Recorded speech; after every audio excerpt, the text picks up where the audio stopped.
Let's talk hand planes. How many different types of planes do we need and what are they used for? So in this video, I'm going to just be talking about standard hand planes. So we're not going to be talking about anything more specialised like a shoulder plane or a router plane. We're just going to be focused on the types of hand planes that you most commonly see in a woodworker's toolbox.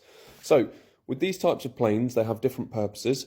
They also have different numbers. So what we've got here is my personal preference if we were to choose one for each type of job. We've got a number 4, a number 5 and a number 8. And they're not Pokemon cards. You don't need to collect each and every single one. It doesn't make a difference to your abilities if you select the right range of tools such as these. This is my personal preference, okay? Other people may have different preferences and that's perfectly fine. But when it comes to smoothing, okay, this is a smoothing plane. You get number 3 and number 4. I've got a number 4 because I prefer the size over it, and I've got rather large hands, so it just feels a bit more comfortable in my hand to hold a number 4 over a number 3. So this is used for final smoothing work, and to be honest, this is the most common type of hand plane that you will see. So next, let's talk jack plane. Okay, a jack plane is a number 5 and a number 6.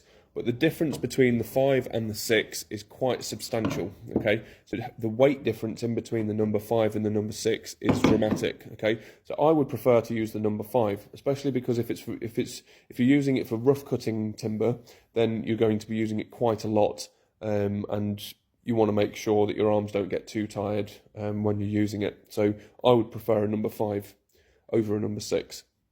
The last thing we've got is a number 8, okay? The number 8 is primarily used for jointing boards, okay? So make sure the edges are perfectly flat and straight, and also for flattening large surface areas.